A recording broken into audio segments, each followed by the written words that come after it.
Circle English academy and Banashankari English academy. ಇವತ್ತು 8th ಕ್ಲಾಸ್ನೊಳಗ ಒಂದು lesson ಇದೆ, the boy who asked for more ಅಂತ ಹೇಳಿ. ಈ ಲೆಸನ್ದಲ್ಲಿ ಬಂದಿರುವ ಏನು ಗ್ರಾಮರ್ ಕ್ವಶನ್ಸ್ಗಳನ್ನ ನಿಮಗೆ ಬಿಡಿಸ್ಕೊಡ್ತೇನೆ.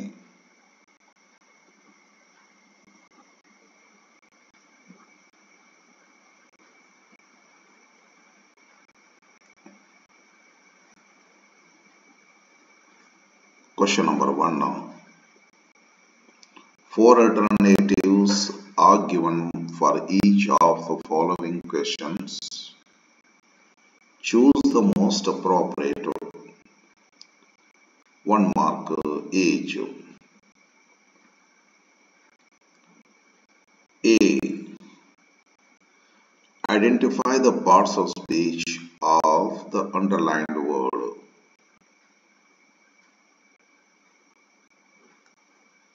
1. The baby cried loudly. Loudly part of speech ಯಾವುದು ಅಂತ ಹೇಳ್ಬೇಕು ನಾವು. ಇದು adverb ಆಗ್ತೈತ್ರಿ. Adverb is a word that modifies verb. ಇದೇ cried ಅಂತ verb ಅದ. ಹೆಂಗ್ cried ಆಯ್ತು? cried ಅನ್ನ modification ಮಾಡುವಂತದ್ದೊಂದು ವರ್ಡ್ ಇದು. A word that tells something, that adds something to the meaning of verb is called adverb. Loudly is adverb. ಯಾವ part of speech loudly adverb ಆಗ್ತೈತಿ. Okay. Yes. ಇದು correct ಆಗ್ತೈತಿ ನೋಡ್ರಿ. Adverb. Second question. Oliver, ಇದೊಂದು name of a person ಅಂತ ಅನ್ಸುತ್ತೆ ನನಗೆ, was immediately locked in a room to spend a night alone. ಇದು ಒಂದು ವ್ಯಕ್ತಿ ಇರಬೇಕು ಅಂತ ಅನಿಸ್ತದ ನನಗೆ. ಹಾಗಾಗಿ ಇದೊಂದು ನೌನ್ ಆಗ್ತೈತ್ರಿ. ನೌನ್ ಆಗ್ತೈತಿ. ನೌನ್ ಆಗ್ತೈತಿ. Oliver ಅಂದ್ರೆ name of a person, place or thing is called noun. Noun ಆಗ್ತೈತಿ. Question number 3. A coffin maker, ಇದು ಪರ್ಸನ್. ಕೇಮ್, ಇದು ವರ್ಬ್. ಇದು verb, action showing word. To know about the notice. ಈ came ಅಂಟಲ್ ಏನಾಗಿದೆ? Came is verb. B verb. ಇದು correct ಆಗ್ತೈತೆ ನೋಡ್ರಿ. B verb. Okay. 4th question. He pronoun ಇದು. ಹಿ ಅನ್ನೋದು ಪ್ರನೌನ್ ಆಗ್ತೈತ್ರಿ. He pronoun. He faced further difficulties. A word used instead of a noun is called pronoun. ಇದು pronoun ಆಗ್ತದೆ. D question and D option is right. B question. Choose the suitable antonym, opposite word of the underlined word. Oliver was born in the poor house. Poor family ಅಂದಂಗ. Poor house ಅಂದ್ರೆ ಏನು? Poor family.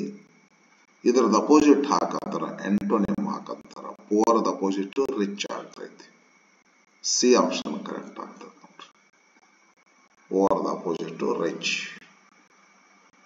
She was a young good looking woman. Good the opposite bad. ಆರಾಮಾಗಿದೆ. ಸಣ್ಣ ಹುಡುಗರು ಸಹಿತ ಗೊತ್ತಾಗ್ತೈತಿ. ಇದು correct ಆಗ್ತದೆ ನೋಡ್ರಿ.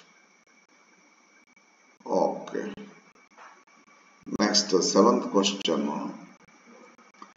Rama was a strong boy ಅಂತ ಐತ್ರಿ.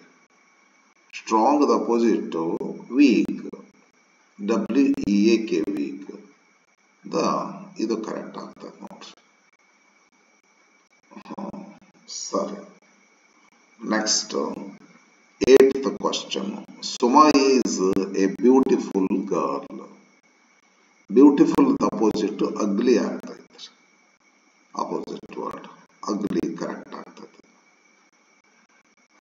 Okay. Next. Choose a correct form of the question to get the underlined word as answer. Framing question ಕೊಟ್ಟಾರ, ಅದರೊಳಗೆ ಒಂದು ಕರೆಕ್ಟ್ ಅದರಿ, 3 ರಾಂಗ್ ಅದಾವ. ಯಾವ್ದು ಕರೆಕ್ಟ್ ಅದ ಅದನ್ನ ಹೇಳು ಅಂತಾರ. ಕೊಟ್ಟ ಸ್ಟೇಟ್ಮೆಂಟ್ ಏನದ ಅಂದ್ರೆ, this novel was written in 1946. Answer ನಾವು ನೋಡ್ಬಿಡ್ಬೇಕು ಫಸ್ಟ್. ವೆನ್ ಇಯರ್ ಇದೆ, ಪೆನ್ ಹಾಕ್ರಿ. This novel was this novel written. When was this novel written, ಏನ ಕರೆಕ್ಟ್ ಅದಲ್ರಿ. When was the novel, this ಅಂತ ಐತಿ, ಇಲ್ಲಿ ದ ಅಂತಂತಾರ. ಇಷ್ಟ ಚೇಂಜ್ ಆಗೈತಿ, ನಡೀತದ. When was the novel written? When was the novel written? ಇದು ಕರೆಕ್ಟ್ ಆಗ್ತದೆ. When was the novel written? ಇದು ಕರೆಕ್ಟ್ ಆಗ್ತದೆ ನೋಡ್ರಿ. Next. The briefcase was stolen at the station. ಇದನ್ನು ಅದರಿ. At the station ಅಂದ್ರೆ ಫೇರ್ ಆಗ್ತದೆ. ಇದು ಪ್ಲೇಸ್ ಆಗ್ತೈತಲ್ಲ, ಇದು ಟೈಮ್ ಆಗ್ತದ 1946. ಅದಕ್ಕೆ ವೆನ್ ತಗೊಂಡ್ವಿ. ಇದು ಪ್ಲೇಸ್ ಆಗ್ತೈತಲ್ಲ, ಫೇರ್ ತಗೊಂಡ್ರಿ. Fair was the brief case stolen. Fair was the brief case stolen. ಇದು ಕರೆಕ್ಟ್ ಆಗ್ತದೆ ನೋಡ್ರಿ. Fair was the brief case stolen correct ಆಗ್ತದೆ. 11th question. The servant let out the secret. ಇದು framing question. Okay, who ತಗೋಬೇಕಾಗ್ತದೆ.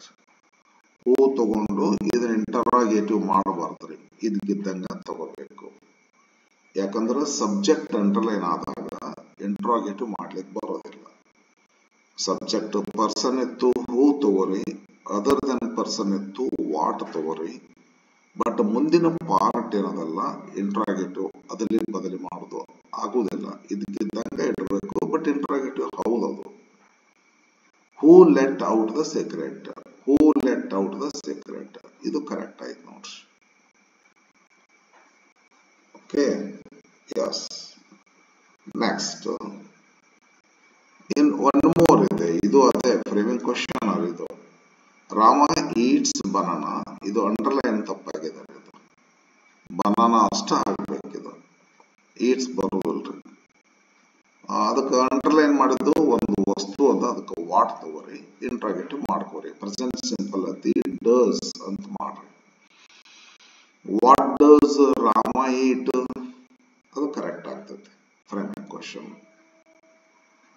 What does Rama eat, present simple ಐತಿಲ್ರಿ, Rama eats ಅಂತ ಐತಿಲ್ಲ. Okay, what does Rama eat, ಇದು correct ಆಯ್ತು ನೋಡ್ರಿ. What does Rama eat, D option, ಇದು correct ಆಗ್ತದೆ ನೋಡ್ರಿ. What does Rama eat. Okay, ಅಂದ್ರೆ framing question type of questions are completed ನಾವು. ಇವಾಗ ಬೇರೆ ಬೇರೆ ಟೈಪ್ ಬರ್ತಾವ ಅಂತ ಹೇಳ್ತಾರ. Do as directed in the bracket ಅಂತ, ಅಥವಾ ಏನದಲ್ಲ, ಈ ಡೂ ಆಸ್ ಡೈರೆಕ್ಟ್ ಡೈರೆಕ್ಷನ್ ಕೊಟ್ಟಿರ್ತಾರಲ್ಲ ಈ ಕ್ವಶನ್ ಏನ್ ಮಾಡ್ಬೇಕಂತೇಳಿ, ಅದ್ರ ಪ್ರಕಾರ ನಾವು ಮಾಡ್ಕೊಂತ ಹೋಗ್ಬೇಕಾಗ್ತೈತಿ. Fill in the blanks by adding a prefix to the word in the bracket. Bracket ನಾಗ ಒಂದು ವರ್ಡ್ ಅದ. ಈ ವರ್ಡಿನ ಅಪೋಸಿಟ್ ವರ್ಡ್ ಇಲ್ಲಿ ತುಂಬಿ ಈ ಸೆಂಟೆನ್ಸ್ ಮೀನಿಂಗ್ಫುಲ್ ಆಗುವಾಗ ನೋಡ್ಕೋಬೇಕ್ರಿ. ರೈಟ್ ಇದಕ್ಕೆ ಅಪೋಸಿಟ್ ನೋಡೋಣ. ಅನ್ಹ್ಯಾಪಿ ಇದು, ಅನ್ಫೇರ್ ಇದು. ಇದು ಸ್ಟ್ರಕ್ಚರ್ ನೋಡೋದು ಏನಾಗುತ್ತೆ ಅಂತ ಹೇಳಿ, ಯಾಕಂದ್ರೆ ಮೇಲ್ನೋಟ ಕಾಣುವಲ್ವ. A question. The teacher asked the student to rewrite the essay. ಹೌದು, ಅಪೋಸಿಟ್ ಅದ ಆಗ್ತೈತಿ. ಈಗ ಬರ್ದಾನ, ಸರಿ ಬರ್ದಿಲ್ಲ, ಇನ್ನೊಂದ್ಸಲ ಬರೆಯಪ್ಪ. ಅನ್ರೈಟ್ ಅಂತ ಏನ್ ಬರೋದಲ್ರಿ, ರೀರೈಟ್ ಆಗುತ್ತದ. The teacher asked the student to rewrite the essay. Rewrite ಆಗ್ತೈತ್ರಿ, ಬರ್ಲಿಕ್ಕೆ ಬರೋದಿಲ್ಲ ನನಗಿಲ್ಲ, ಹಂಗ ಹೇಳ್ತೀನಿ ನೋಡ್ರಿ. B. The new employee was unhappy.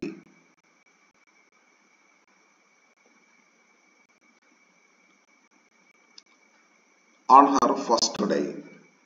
The new employee was unhappy. On her first day. C. The new policy is unfair to certain groups. The new policy is unfair, ಅನ್ಯಾಯ. D. The company should restructure the team to improve the efficiency. ಈಗಿರುವಂತ team ಸರಿ ಇಲ್ಲ, ಕೆಲವೊಬ್ಬರನ್ನು ತೆಗೆದು ಹಾಕಿ ಕೆಲವೊಬ್ಬರನ್ನು ಹೊರಗೆ ಸೇರಿಸಿಕೊಂಡು ಸರ್ಕಾರದವ್ರು ಮಾಡ್ತಿರ್ತಾರೆ ನೋಡ್ರಿ, ಮಿನಿಸ್ಟ್ರಿ ಆಪರೇಷನ್ ಆಗುದದ ಅಂತ ಹೇಳಿ, ಆ ತರಹ ರೀಸ್ಟ್ರಕ್ಚರ್ ಅಂತ ಕರೀತಾರೆ. ಕರೆಕ್ಟ್ ಆಗ್ತದೆ. ಓಕೆ, ನೆಕ್ಸ್ಟ್ ಏನದ question. Write the noun forms of following words. Noun forms ಅಂತಾರೆ. ಇನ್ವೆಂಟ್, ಇದು ಇವೆಲ್ಲ ವರ್ಬ್ ಫಾರ್ಮ್ ಅದಾವ್ರಿ. Born, suggest, grow, attend, think, excited, appoint, past tense ಅದ ಒಂದಿಷ್ಟು. ಎಕ್ಸೈಟ್ ಅಂತ ಕೊಡಬೇಕಾಗಿತ್ತ, ಇಲ್ಲ ಅಟೆಂಡ್, ಎಲ್ಲ ಪ್ರೆಸೆಂಟ್ ಅದ. ಇದು ಒಂದೇ ಯಾಕೋ ಪಾಸ್ಟ್ ಕೊಟ್ಟರು ಸರ್. ಎಕ್ಸೈಟ್ ಅಂತ ಕೊಡಬಹುದಿತ್ತು, ಎಕ್ಸೈಟೆಡ್ ಅಂತ ಕೊಟ್ಟಾರ. ಇದ್ರದೆಲ್ಲ ಏನ್ ಬೇಕು ನಮಗೀಗ ಅಂದ್ರೆ ನೌನ್ ಫಾರ್ಮ್ ಬೇಕಾ. Invent, invention. Born, birth. Suggest, suggestion. Grow, growth. Attend, attendance, attendance. Think, thought, noun form. Excite, did, excited, excitement, excitement. Appoint, appointment, noun form. Next 15th question. Identify the word that does not belong to the group order. Okay. ಅಂದ್ರೆ ಒಂದು group ಇರ್ತದ, particular words ಅಂದ್ರೆ ಒಂದು ಕ್ಯಾಟಗರಿಗೆ ಸಂಬಂಧಪಟ್ಟಿರ್ತಕ್ಕಂಥದ್ದು 3 words ಇರ್ತವೆ. ಒಂದು word ಇರ್ತತಿ and it does not belong to that group. ಈಗ ಸೀತಾ, ಗೀತಾ, ಲಕ್ಷ್ಮಿ, ಮಹೇಶ್ ಅಂದ್ಬಿಡ್ದು, ಮಹೇಶ್ ಅಂತ ತೆಗೆದು ಹಾಕ್ಬಿಡ್ದು. ಬನಾನಾ, ಆಪಲ್,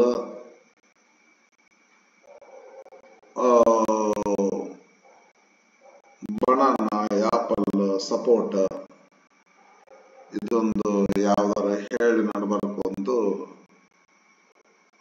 ಯಾವ್ದಾರ ಒಂದು ವರ್ಡ್ ಆಡ್ ಹೇಳ್ಬಿಡೋದು. ಬ್ರಿಂಜಾಲ್ ಅಂತ ಹೇಳಿ. ಇವೆಲ್ಲ ಫ್ರೂಟ್, ಅದು ವೆಜಿಟೇಬಲ್, ಹಿಂಗತೆ ಹೇಳೋದು. ಓಕೆ, ಇದು ಇರ್ತದ. Weak, pale, robust, thin. Meaning ಗೊತ್ತಿರ್ಬೇಕಲ್ರಿ ನಮಗೆ. ವೀಕ್ ತೆಳಗಿರೋದು, ಪೇಲ್ ಅಂದ್ರೆ ಅನಾರೋಗ್ಯವಾಗಿರೋದ್ರಿ, ರೋಬಸ್ಟ್ ಅಂದ್ರೆ ಮಸ್ತ್ ತುಂಬಿ ಮೈದುಂಬಿ ಬೆಳೆದು ನಿಂತು ಬಿಡೋದ್ರಿ.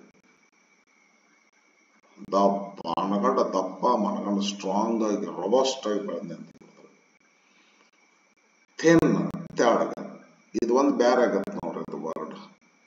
ಇವಷ್ಟು ಒಂದೇ ಆಗ್ತಾವ.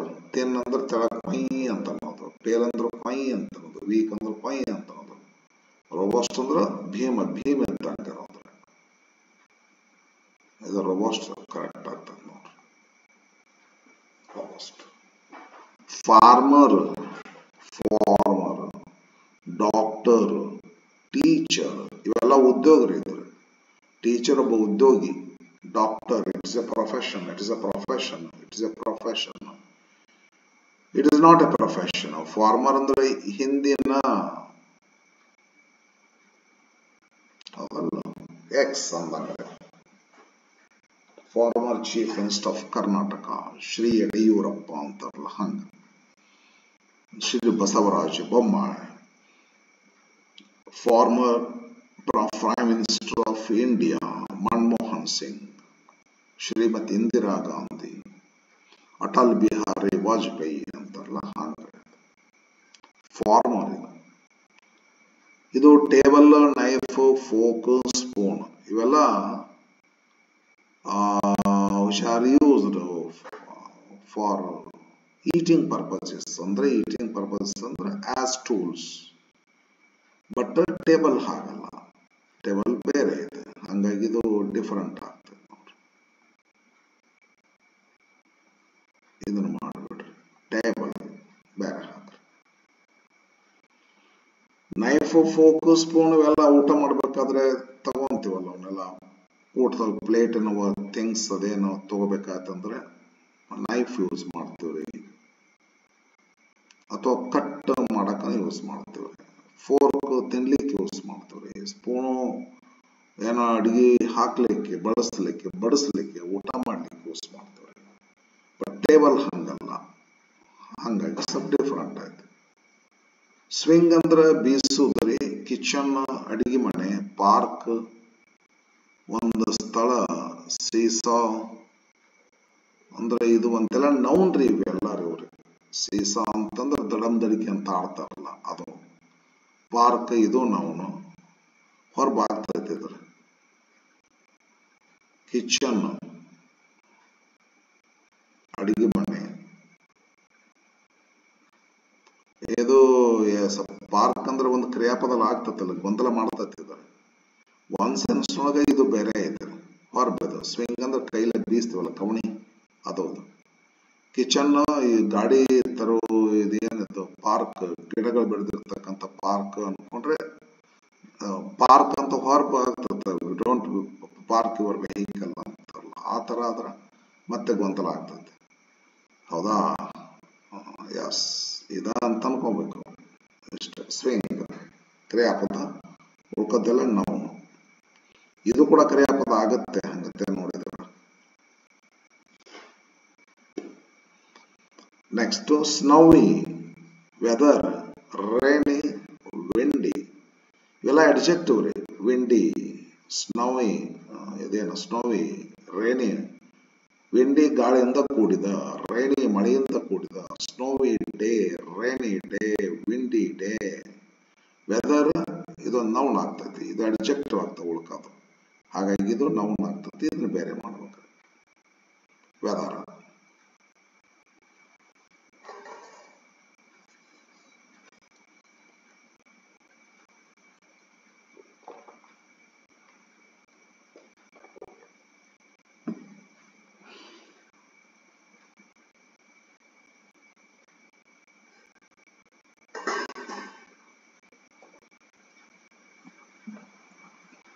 Next question.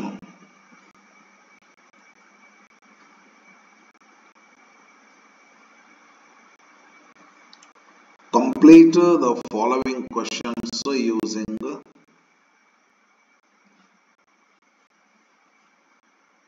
suitable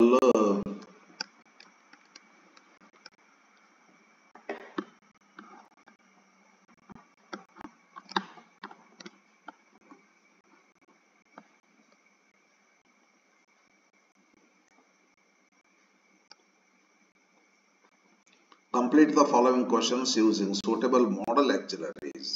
Modal auxiliary verbs ಅಂತಾರ. modal auxiliary ಅಂತಾರ. ಇಲ್ಲೇ modal ಎಲ್ಲಿ ಕೊಟ್ಟಾರೆ? ಕೊಟ್ಟಿರೋ ಎಲ್ಲ ಪ್ರೈಮರಿ ಆಕ್ಸಿಲರೀಸ್ ಅದಾವ್ರಿ. ಇದು ಮಾಡೆಲ್ ಆಕ್ಸಿಲರಿ ಅಲ್ಲಿದು, ಇದು ಪ್ರೈಮರಿ ಆಕ್ಸಿಲರೀಸ್. ಇವೆಲ್ಲ ಹೇಳ್ತಾರ ಮಾಡೆಲ್ ಆಕ್ಸಿಲರಿ ಅಂತ ತಿಳ್ಕೊಂಡು ತಪ್ಪೈತಿ. ಇದು ಮಾಡೆಲ್ ಅಲ್ಲ ಇವ್ರೆ. Can, could, may, might, must, should, ought to, use to, do, dare, need ಅಂತದಲ್ಲ ಅವು ಮಾಡೆಲ್ ರೀ. ಇವು ಪ್ರೈಮರಿ ಆಕ್ಸಿಲರಿ ಅಲ್ರಿ. ಯಾಮೇಸ್, ಆರ್, ವಾಸ್, ವೇರ್ ಇವೆಲ್ಲ ಡೂ, ಡಸ್, ಡಿಡ್ ಎಲ್ಲ ಹ್ಯಾವ್, ಹ್ಯಾಸ್, ಹ್ಯಾಡ್ ಇವೆಲ್ಲ ಪ್ರೈಮರಿ ಆಕ್ಸಿಲರಿ.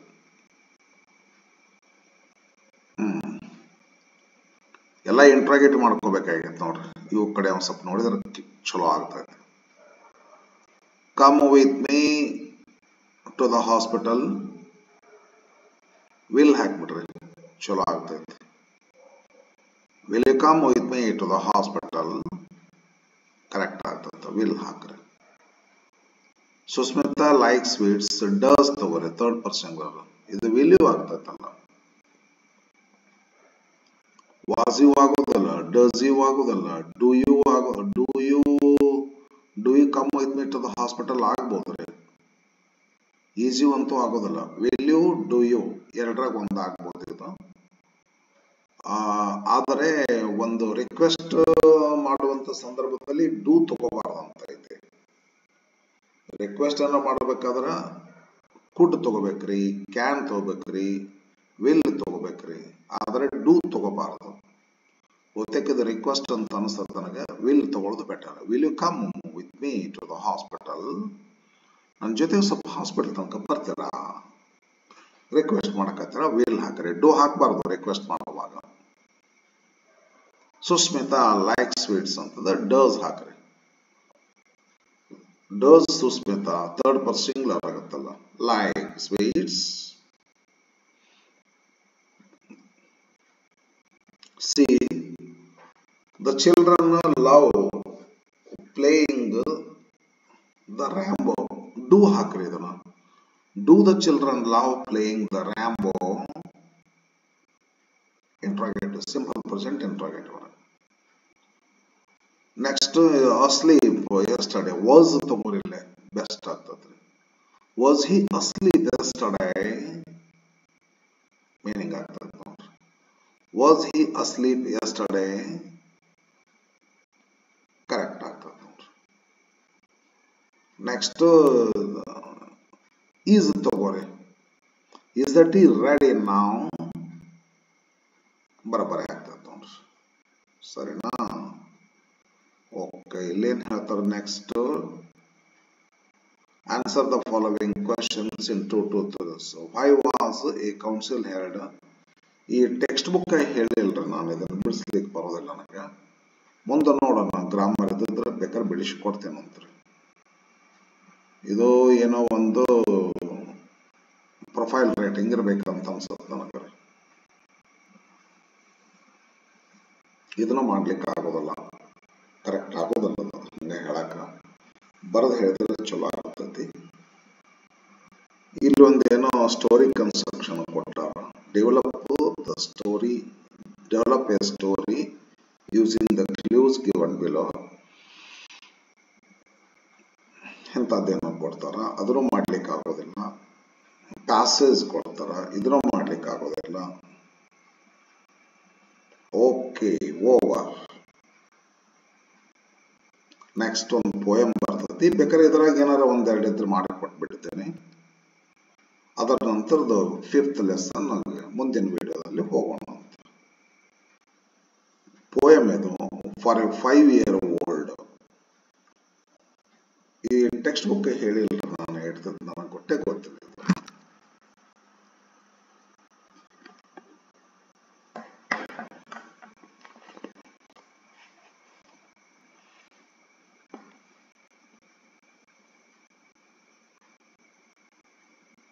ಬರ್ರಿ ನೋಡೋಣ ಏನಂತಾರ. For each of the statement four alternatives are given. ಬರ್ರಿ ನೋಡೋಣ. The synonym of the word pervade. Pervade ಅಂದ್ರೆ ಪಸರಿಸೋದ್ರಿ. ಒಂದು ಪೋಯಮ್ ಇತ್ತು, ವ್ಯಾನ್ ಚೈಲ್ಡ್ ಸ್ಮೈಲ್ಸ್ ಅಂತೇಳಿ, ಹಳೆ ಕಾಲದೊಳಗ. Joy pervades when a child smiles ಅಂತೇಳಿ. ಎಸ್, ಪರ್ವೇಡ್ ಸಿನಾನಿಮ್ ಅಂತಾರೆ. ಸ್ಪ್ರೆಡ್ ಇದು ಕರೆಕ್ಟ್ ಆಗ್ತದೆ ನೋಡ್ರಿ. ಪರ್ವೇಡ್ ಅಂದ್ರೆ spread. The antonym of the word kind unkind ಇಲ್ಲ cruel.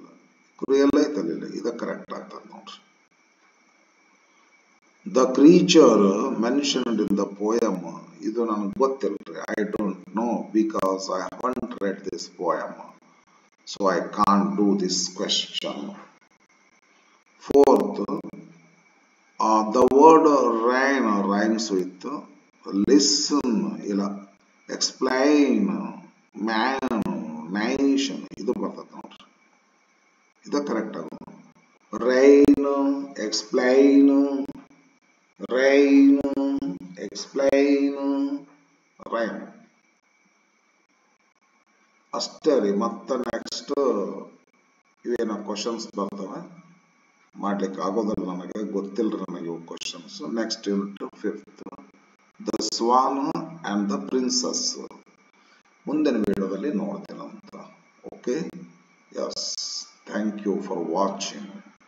8th, 9th, 10th Kannada medium ಅದಾವ ಇವು. ಇಂಗ್ಲಿಷ್ ಮೀಡಿಯಂ ಇನ್ನೂ ಗೌರ್ಮೆಂಟ್ದವ್ರು ಬಿಟ್ಟಿಲ್ಲ, ಬಿಡ್ತಾರೋ ಏನೋ. ಅವನ್ ಬಿಟ್ರೆ ಇಂಗ್ಲಿಷ್ ಮೀಡಿಯಂದ ತಗೋತೀನಿ. ಅಲ್ಲಿವರೆಗೂ ಕನ್ನಡ ಮೀಡಿಯಂ ಮಾಡ್ಕೊಂತ ಹೋಗ್ತಿರ್ತೀನಿ. 8th, 9th ಒಂದಿನ 8th, ಒಂದಿನ 9th, ಒಂದಿನ 10th, ಮತ್ತೆ ಹೊಳ್ಳಿ 8th, 9th, 10th ಹಿಂಗತೆ ಮಾಡ್ತೀನಿ. ಒಂದು ಚಾನಲ್ದಲ್ಲಿ, ಇನ್ನೊಂದು channel first PUC, second PUC ಮಾಡ್ಕೊತ ಹೋಗ್ತಿರ್ತೀನಿ. ಎಸ್, ನೋಡ್ಕೊಡ್ರಿ, ಸಬ್ಸ್ಕ್ರೈಬ್ ಮಾಡಿ ಇಟ್ಕೊಡ್ರಿ. ಒಮ್ಮೊಮ್ಮೆ ಆ ಕಡೆ ಈ ಕಡೆ ಆಗ್ತಿರ್ತಾವ ಚಾನಲ್ಗಳು, ಇವು ಏನು ವಿಡಿಯೋ ಹಾಕೋದು ಅದೆಲ್ಲ ಸ್ವಲ್ಪ ನೋಡ್ಕೊಂತಿರ್ತೀರಿ. ಸಬ್ಸ್ಕ್ರಿಪ್ಷನ್ ಮಾಡಿ ಇಟ್ಕೊಡ್ರಿ, ನಿಮ್ಗೆಲ್ಲ ನೋಟಿಫಿಕೇಶನ್ಸ್ ಬರ್ತಾವೆ whenever I upload a new video. Okay, yes, please use subscription so that you will get notifications. Okay, thank you for watching.